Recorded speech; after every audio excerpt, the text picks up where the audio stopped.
Students, हम पुनः आपके बीच उपस्थित हुए हैं क्लास 10 के लाइट चैप्टर को लेकर के अपने सेकंड लेक्चर के साथ। इससे पहले हम लोगों ने एप्लीकेशन ऑफ लेटरल इन्वर्सन तक हम लोग पढ़ चुके हैं। उसके बाद आगे जो हमें पढ़ना है वह है स्फेरिकल मिरर के बारे में पढ़ना है, गोलीय दर्पण के बारे में पढ़ना है कि स्फेरिकल मिरर होता क्या है, वह कितने प्रकार के होते हैं, इस सब के बारे में हम लोग पढ़ेंगे। स्फेरिकल मिरर मीन्स होता है गोलीय दर्पण, जो कोई गोला का क्या होता है, भाग होता है, जिसका एक सतह परावर्तक सतह उभरा हुआ होता है और दूसरा जो होता है वह परावर्तक सतह धंसा हुआ होता है। तो इस तरह से गोलीय दर्पण दो प्रकार के हो गए। जिनका परावर्तक सतह धंसा हुआ होता है उसे हम अवतल दर्पण कहते हैं या कनकेव मिरर कहते हैं, और जिसका परावर्तक सतह उभरा हुआ होता है उसे हम उत्तल दर्पण और कन्वेक्स मिरर कहते हैं। तो चलिए हम अब शुरू करते हैं स्फेरिकल मिरर के बारे में पढ़ना।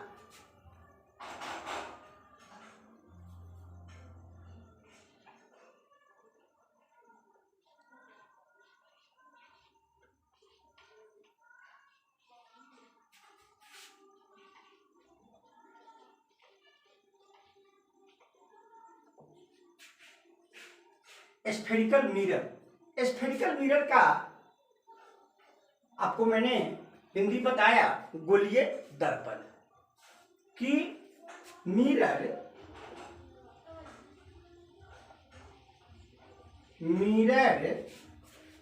Whose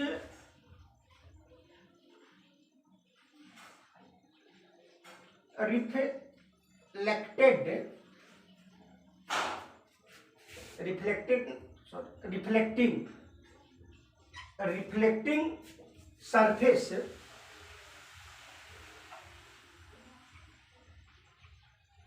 is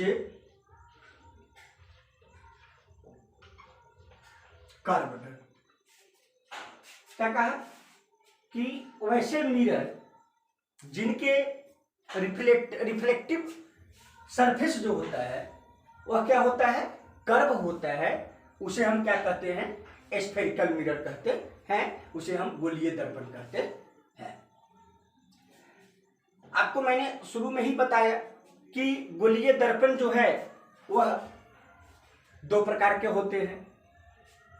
there are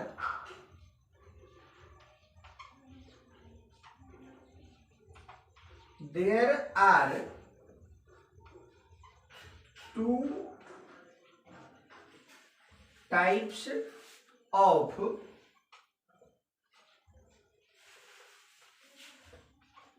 spherical mirror. Spherical mirror जो होते हैं वह दो प्रकार के होते हैं। पहला को हम कहते हैं कनकेव मिरर,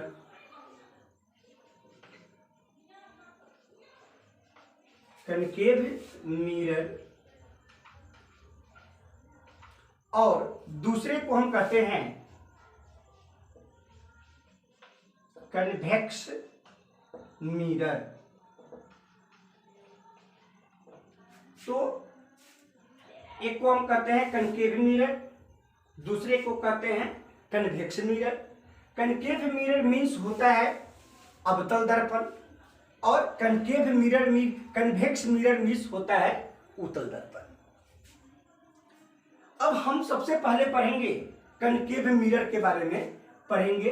पहला हम जो है वह कनकेव मिरर है। कनकेव मिरर, हम अब कनकेव मिरर के बारे में पढ़ेंगे। तो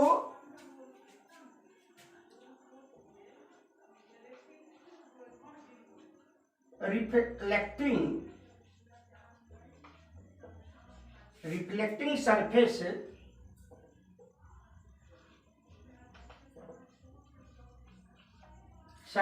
इज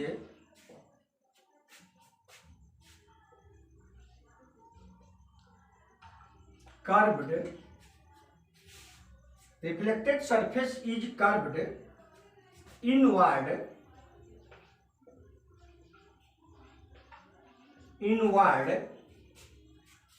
and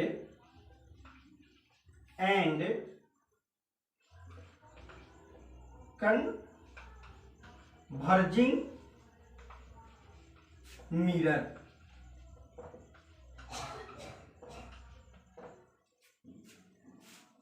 मैंने आपको ऊपर ही बताया था कि कनकेव मिरर के बारे में कि reflecting surface is curved inward, मतलब कि जिसका परावर्तक सतह अंदर की ओर धंसा हुआ होता है उसे हम क्या कहते हैं, कनकेव मिरर कहते हैं।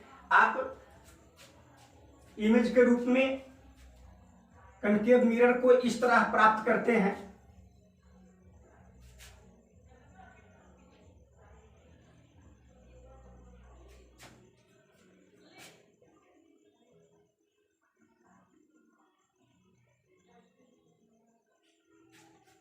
यह सतह जो है इसका, यह जो सतह है वह को हम क्या कहते हैं, इस सतह जो है इसको हम रिफ्लेक्टेड इनवर्ड है, या इनवर्ड है, अंदर की तरफ है, तो इसको हम क्या कहते हैं, रिफ्लेक्टेड सरफेस। रिफ्लेक्टिंग सरफेस, जहां पे प्रकाश क्या होते हैं, टकराते हैं। इसी सतह पे प्रकाश जो है वह क्या होते हैं, टकराते हैं। तो जिस सतह पे प्रकाश पड़ते हैं या टकराते हैं उसे हम रिफ्लेक्टिंग सरफेस कहते हैं। तो कनकेव मिरर में रिफ्लेक्टिंग सरफेस जो होता है वह क्या होता है, इनवर्ड होता है, अंदर की तरफ होता है। अब हम सेकंड पढ़ेंगे कन्वेक्स मिरर के बारे में। सेकंड जो है मेरा वह है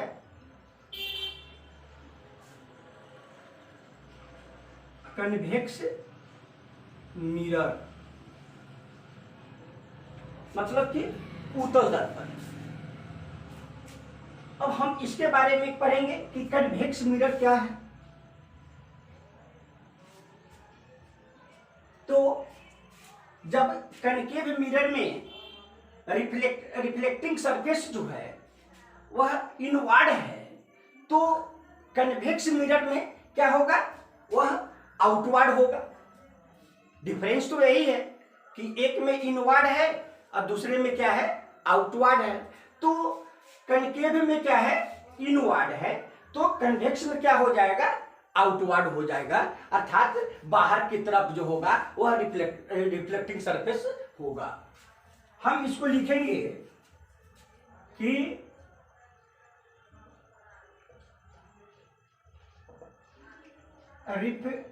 reflecting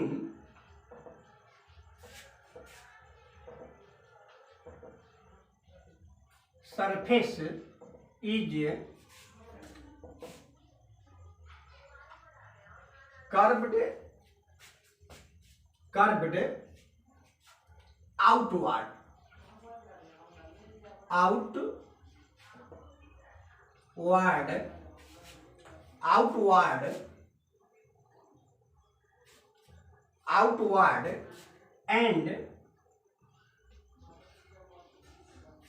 and it is a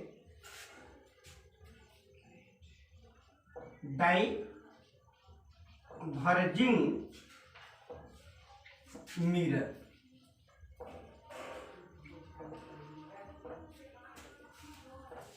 concave mirror जो होता है वह कन्वर्जिंग मिरर होता है, कन्वेक्स मिरर जो होता है वह डाइवर्जिंग मिरर होता है। तो इस तरह हम लोगों ने कनकेव और कन्वेक्स के बारे में पढ़े हैं। अब हम कन्वेक्स का इमेज बनाएंगे कि कन्वेक्स मिरर किस तरह का होता है।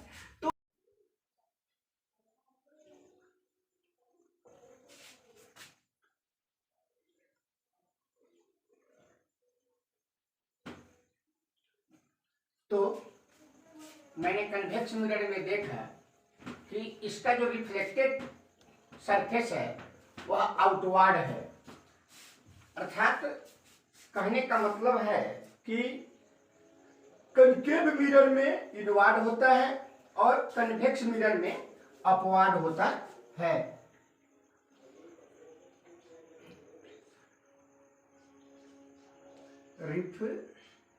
रिफ्लेक्टिंग सरफेस अर्थात जिसका आउटवर्ड होगा वह क्या होगा, कनकेव मिरर। जिसका इनवर्ड होगा, जिसका आउटवर्ड होगा वह क्या होगा, कन्वेक्स मिरर, और जिसका इनवर्ड होगा वह कनकेव मिरर कहलाएगा। तो अब इसके बाद हम लोग पढ़ेंगे कि some words that are homogeneous in a spherical mirror, कि गोलीय दर्पण में सामान्य प्रयुक्त होने वाले कुछ शब्द के बारे में हम लोग पढ़ेंगे। सबसे पहले तो उसके लिए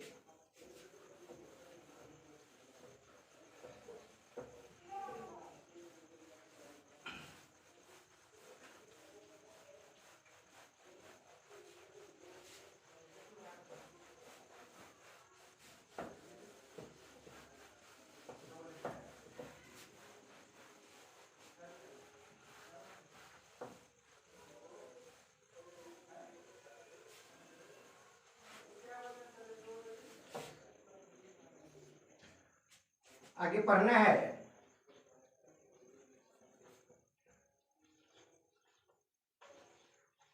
कि some words that are homogeneous in a spherical mirror। हम अब पढ़ेंगे कि some words that's are homogeneous in a spherical mirror, कि गोलीय दर्पण में प्रयुक्त होने वाले कुछ शब्द, उसके बारे में हम लोग पढ़ेंगे। सबसे पहले तो हम एक गोलीय दर्पण का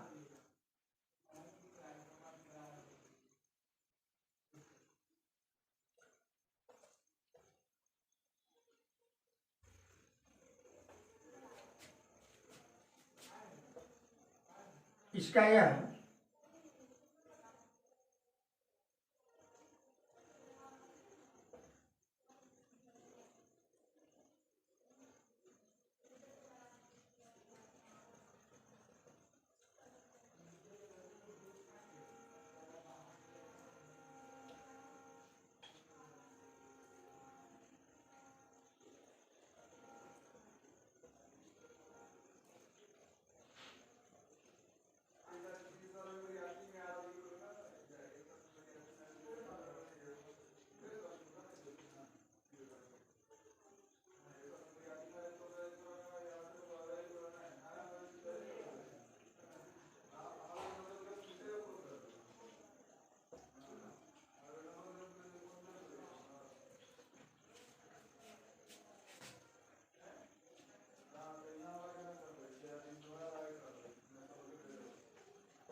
इस डायग्राम में हम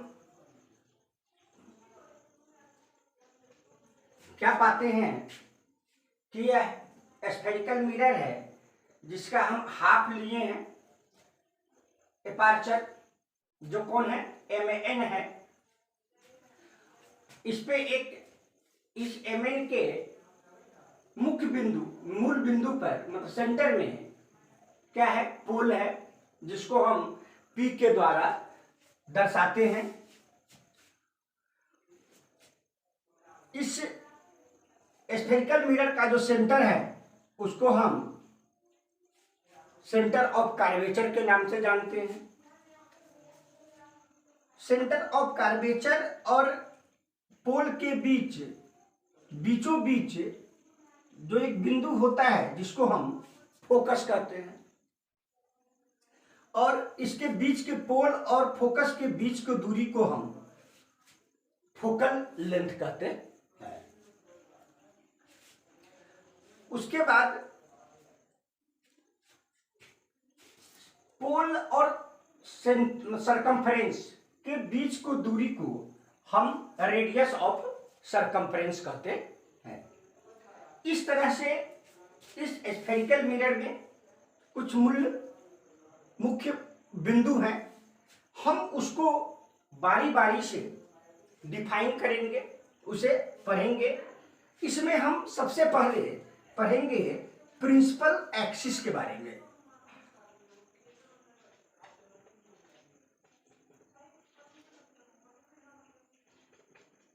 एक्सिस, तो प्रिंसिपल एक्सिस क्या होता है कि जो लाइन पोल और सेंटर ऑफ कर्वेचर से होकर के गुजरता है उसे हम क्या कहते हैं, प्रिंसिपल एक्सिस कहते हैं। उसे हम प्रधान अक्ष कहते हैं कि द लाइन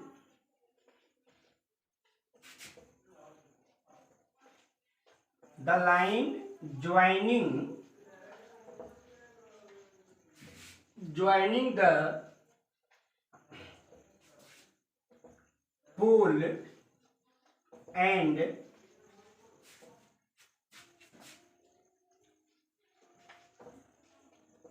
center of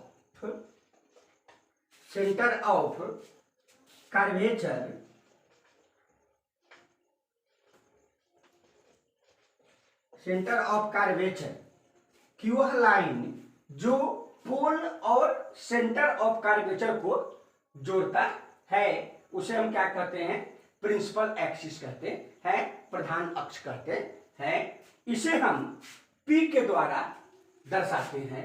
यहाँ पर प्रिंसिपल एक्सिस को हम P के द्वारा दर्शाते हैं। P मीन्स पोल। दूसरा टॉपिक इसमें हम पढ़ेंगे पोल के बारे में। अब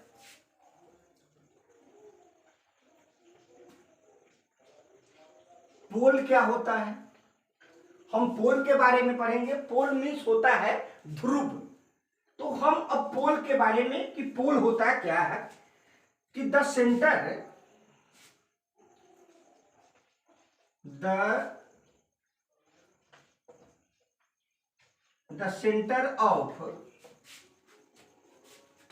ऑफ द स्फेरिकल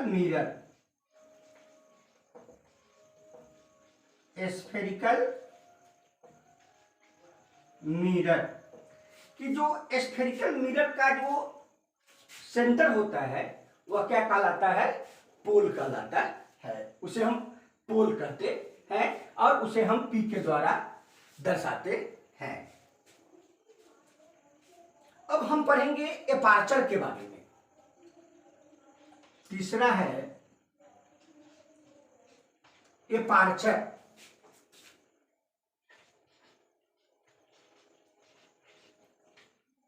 एपार्चर, यहां पर एपार्चर जो है मेरा M और N है, तो इसको हम एपार्चर और ब्रैकेट में डाल देते हैं MN ताकि आपको समझने में असुविधा ना हो। MN, तो एपार्चर क्या होता है उसको हम पढ़ेंगे कि it is the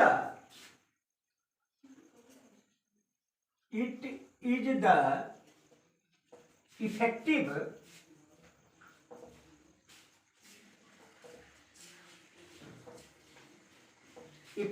diameter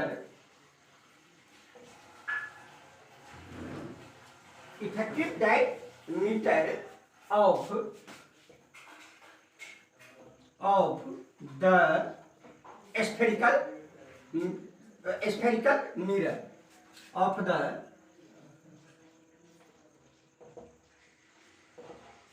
spherical mirror. क्या कहा पार्टर, क्या हुआ कि it is the effective diameter of the spherical mirror, अर्थात यहाँ से यह दूरी जो हुआ उसके बारे में यह बता रहा है। अब हम पढ़ेंगे सेंटर ऑफ कर्वेचर के बारे में। अब हम लोग पढ़ेंगे आगे।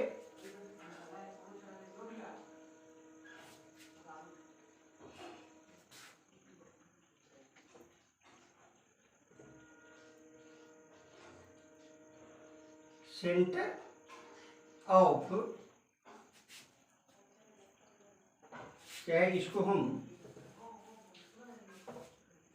आप अगर इसे स्क्रीनशॉट लेना चाहते हैं तो ले ले, इसके बाद हम इसको इरेज करेंगे। आप इसके लिए हम थोड़ा आपको मौका देते हैं।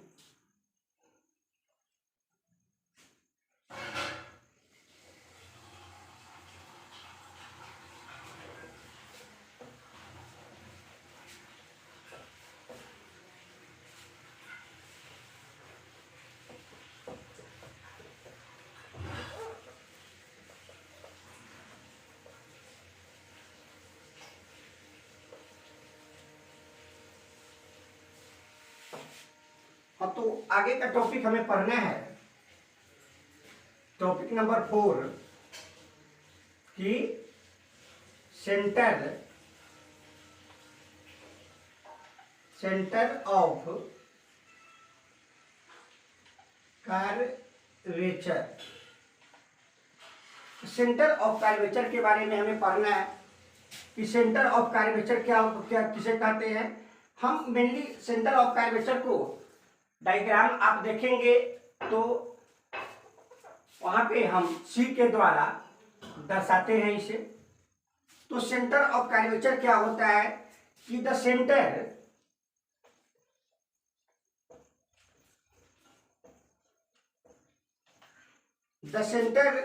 Of the hollow glass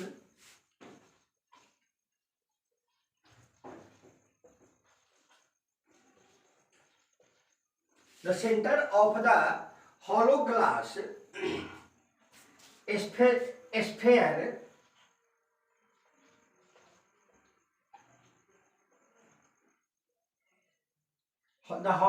the center of the hollow glass of spherical mirror is called center of curvature. Center of curvature कि जो हॉलो ग्लास का जो सेंटर होता है उसे ही क्या कहते हैं कि सेंटर ऑफ द कर्वेचर कहते हैं। उसके बाद हम पढ़ेंगे रेडियस ऑफ द कर्वेचर के बारे में। हम लोगों ने पढ़ा था, डायग्राम में देखा है कि पोल से लेकर के और सेंटर ऑफ कर्वेचर के बीच के दूरी को हम लोग रेडियस ऑफ कर्वेचर कहते हैं। तब हम पढ़ेंगे रेडियस ऑफ कर्वेचर के बारे में। टॉपिक नंबर 5 हम पढ़ेंगे radius of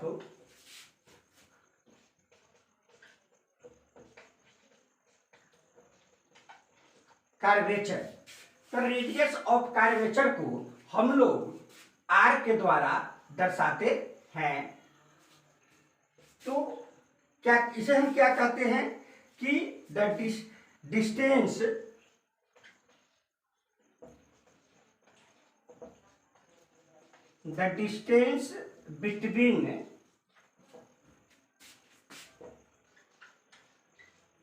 between pole and center of curvature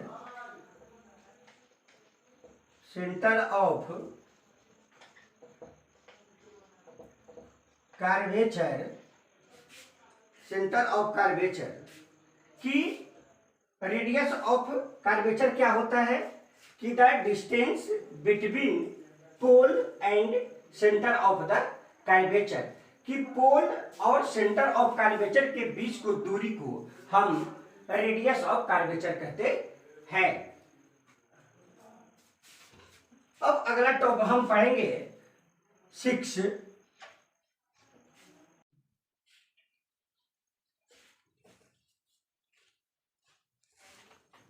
focus. अगला टॉपिक है मेरा 6 में फोकस। फोकस को हम एफ के द्वारा दर्शाते हैं कि the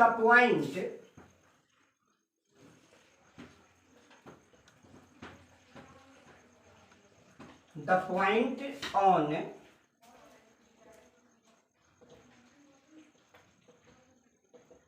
principal axis where all the parallel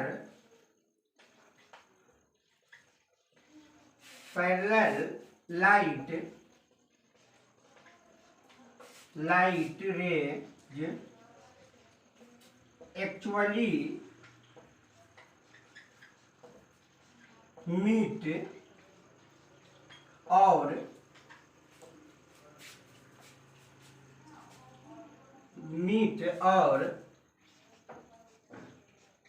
appear to meet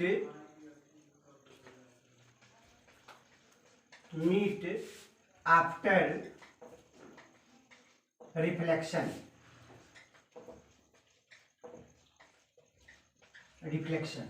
तो इसे हम क्या कहते हैं, फोकस करते हैं। आगे हम इसमें लास्ट टॉपिक पढ़ेंगे फोकल लेंथ के बारे में, कि फोकल लेंथ क्या होता है। वहां पर मैंने फिगर में चर्चा किया था फोकल लेंथ, कि फोकस और पोल के बीच के दूरी को हम क्या कहते हैं, फोकल लेंथ कहते हैं। तो हम फोकल लेंथ के बारे में पढ़ेंगे कि फोकल लेंथ क्या होता है। Focal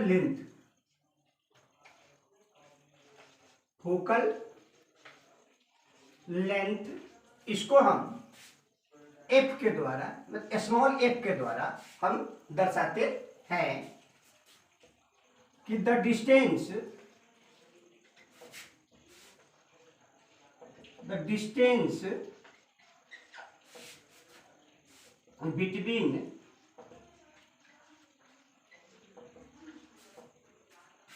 between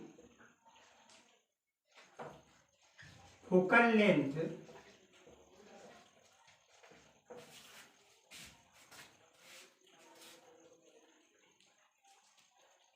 the distance between the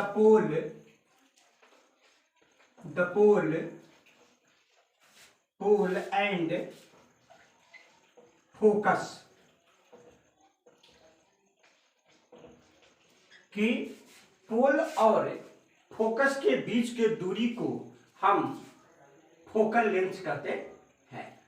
तो इस तरह से हम लोगों ने स्फेरिकल मिरर में जो प्रयुक्त होने वाले जो मुख्य बातें थे उसके बारे में अध्ययन किया। अब अगला टॉपिक है हमें पढ़ना कि relation between focal length and radius of curvature in concave mirror. इसमें हम अलग अलग कनकेव मिरर में भी बताएंगे आपको और कन्वेक्स मिरर में भी बताएंगे। आज हम आपको सबसे पहले कनकेव मिरर में पढ़ाऊंगा। टॉपिक है कि relation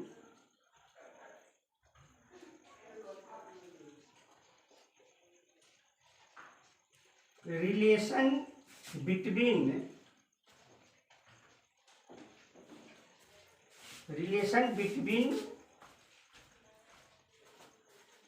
focal length and radius of curvature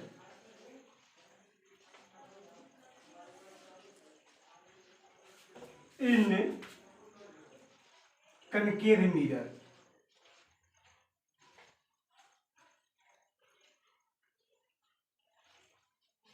concave mirror आज हम पढ़ेंगे कि कनकेव मिरर में कि फोकल लेंथ और रेडियस ऑफ कर्वेचर के बीच रिलेशन हम पढ़ेंगे, जिसे हम F इजिकल टू R/2 के रूप में हम प्रस्तुत करते हैं कि F इजिकल टू R/2 के रूप में। अब सबसे पहले तो आप करें क्या कि इस मुख्य पॉइंट को जो मैंने पढ़ाया है इसे आप थोड़ी देर स्क्रीनशॉट ले लें।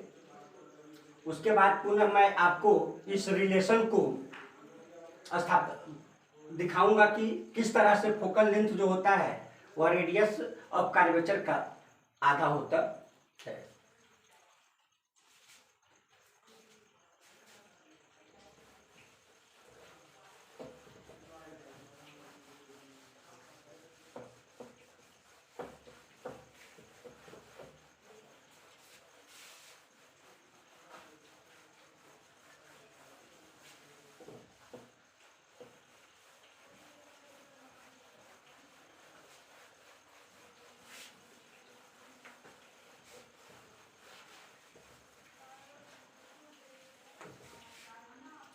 सबसे पहले हम एक डायग्राम लाइन बनाएंगे, किसका?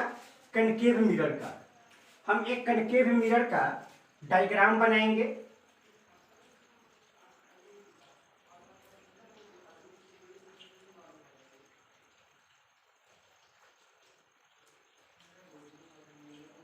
क्या होता है कनकेव मिरर में? कनकेव मिरर में जो रिफ्लेक्टेड पार्ट होता है वह क्या होता है? वह इनवार्ड होता है, और जो आउटवार्ड होता है वह पॉलिश्ड होता है।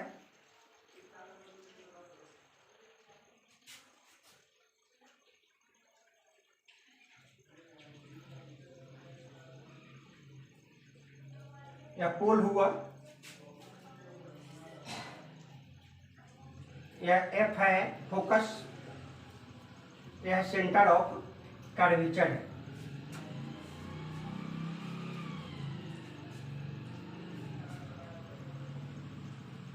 मान लेते हैं कि ए बी कोई कनकेव मिरर है, ठीक है। अब क्या करते हैं, इस कोई प्रकाश जो है क्या होगा इसमें कि जब यहां से प्रकाश की किरण जब चलेगी प्रधान अक्ष के पैरेलल, तो क्या होगा? तो प्रधान अक्ष के पैरेलल, प्रिंसिपल एक्सिस के जो पैरेलल जो रे पड़ेंगे दर्पण पर, वह सबसे पहले क्या होगा? फोकस से होकर के निकल जाएगा, ठीक है। अच्छा, और एक कहां से निकलेगा? सेंटर ऑफ कर्वेचर से, ठीक है। यह रे इंसिडेंट रे है और यह रे क्या है? रिफ्लेक्टेड रे है। ये भी रिफ्लेक्टेड रे है। मान लेते हैं कि जो या जो प्रिंसिपल एक्स के पैरेलल जो रे है, एक को हम एम मानते हैं और दूसरे को हम एन मानते हैं, और इसके द्वारा हम अब आगे आपको बता दें कि इसको मैंने एंगल 1 माना, इसको एंगल 2 मान लिया और इसको एंगल 3 माना मैंने, 3।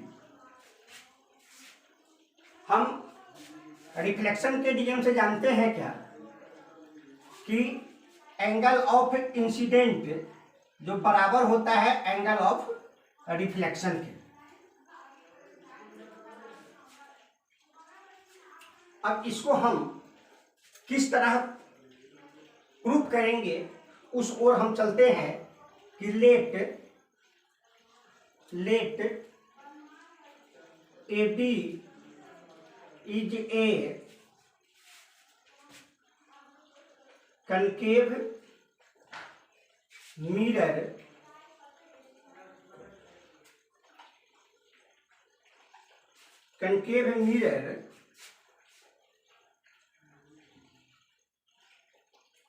and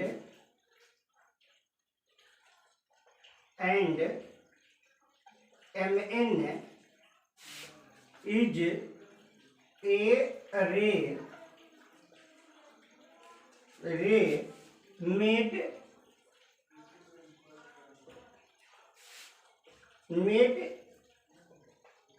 incident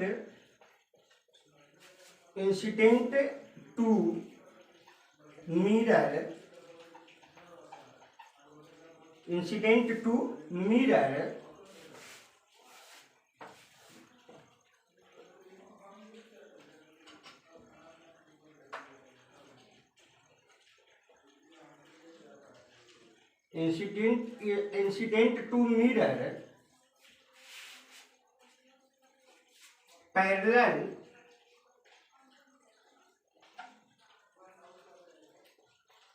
parallel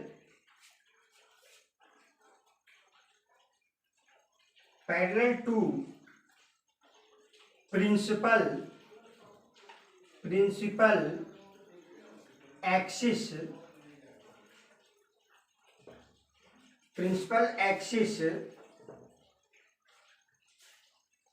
and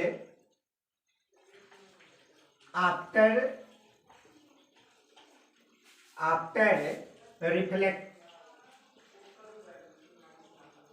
reflection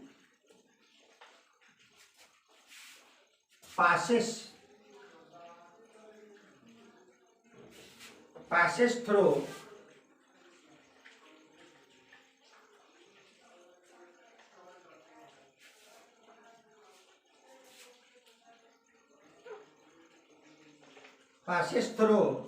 F। क्या होता है कि Mn जो रे है वह मिरर पे पड़ने के बाद क्या होता है, वह फोकस से होकर के निकल जाता है। हम इसको, यह इंसिडेंट रे है और यह रिफ्लेक्टेड रे है, इंसिडेंट एंगल है और यह रिफ्लेक्टेड एंगल है, और यह क्या है, यह नॉर्मल है। MC जो है वह क्या है, नॉर्मल है।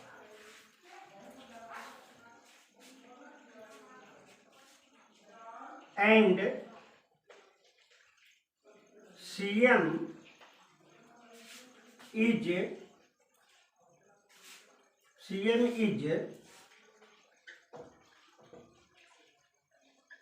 normal at M। CM जो है वह M पर क्या करे, क्या है, नॉर्मल है। इसलिए एंगल 1 इजिकल टू एंगल 2 के, कारण कि रिफ्लेक्शन के नियम से angle of incident equal to angle of reflection. तो law of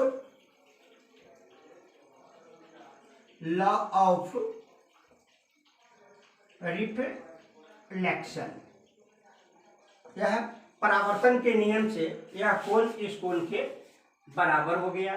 and angle 1 is equal to है एंगल 3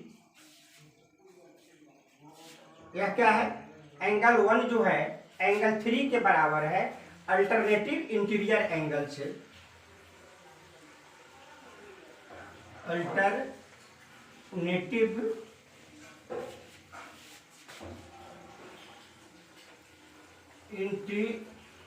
इंटीरियर एंगल, तो मतलब अल्टरनेटिव इंटीरियर एंगल से बराबर है 1 एंगल 3 के बराबर है। इसलिए एंगल 2 इजिकल टू है एंगल 3 के। जब एंगल 1 जो है वह 2 के बराबर है और एंगल 1 जो है वह 3 के भी बराबर है, इसलिए एंगल 2 जो है वह एंगल 3 के बराबर हो जाएगा।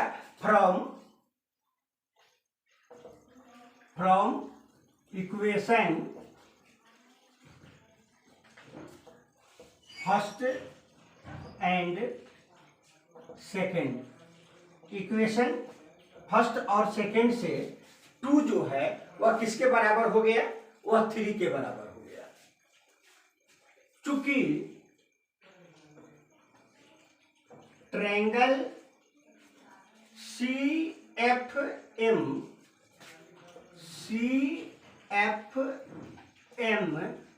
Is a isosceles triangle. यह क्या है, आइसोसेलेस ट्रायंगल है। तो इज एन आइसोसेलेस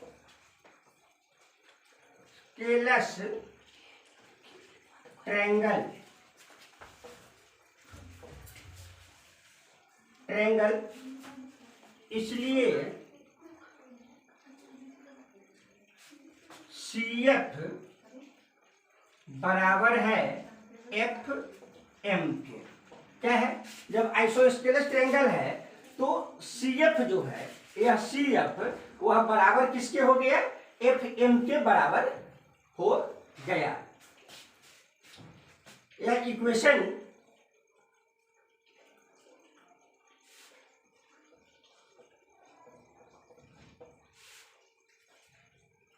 फोर्थ हुआ।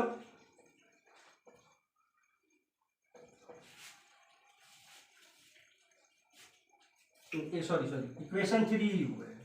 इक्वेशन 3 कहता है कि व्हेन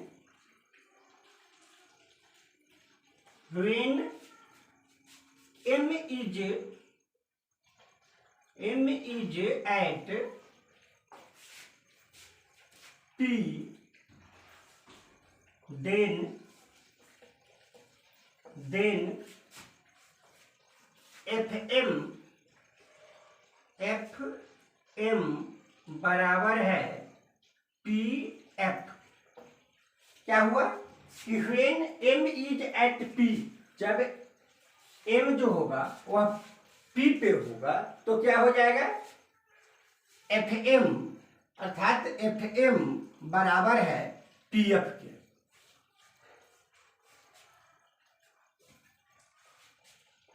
इसको हम इक्वेशन 4 लेते हैं। बच्चे, इसमें आगे बढ़ने के लिए हमें इसका कुछ भाग इरेज करना पड़ेगा, तो थोड़ा हम मौका देते हैं। आप स्क्रीनशॉट अगर लेना चाहते हैं तो ले सकते हैं। उसके बाद हम इसको थोड़ा इरेज कर करके आगे का जो शेष बचा हुआ है उसे बताऊंगा।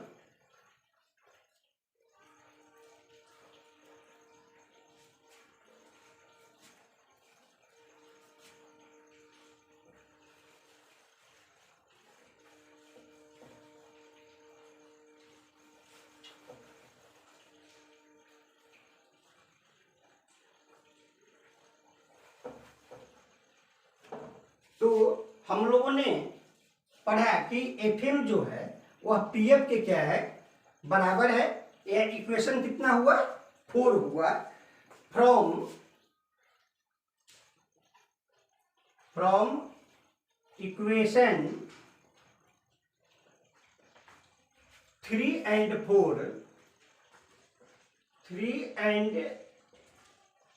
4 हम इक्वेशन 3 और 4 से क्या पाते हैं कि CF बराबर है पीएफ के।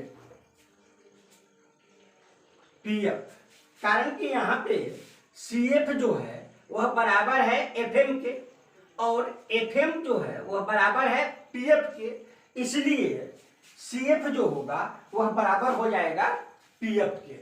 ठीक है। नाउ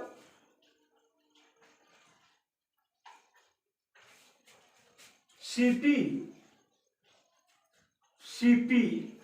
मतलब कि सेंटर ऑफ कर्वेचर और पोल के बीच की दूरी, मतलब कि इसको हम क्या कहते हैं, रेडियस ऑफ कर्वेचर। तो CP is equal to CF plus PF. CP total हुआ रेडियस ऑफ कर्वेचर, तो radius of curvature equal to क्या हो जाएगा कि सीएफ प्लस पीएफ। सीपी को हम आर के द्वारा दर्शाते हैं, जो आपको हमने रेडियस ऑफ कर्वेचर में बताया था। तो आर इज इक्वल टू, इसको हम पोल से फोकस के बीच की दूरी को हम क्या कहते हैं, फोकल लेंथ कहते हैं। तो फोकल लेंथ और ये भी फोकल लेंथ है, और फोकल लेंथ के बराबर क्या है, का दुगुना है सेंटर ऑफ कर्वेचर पोल से।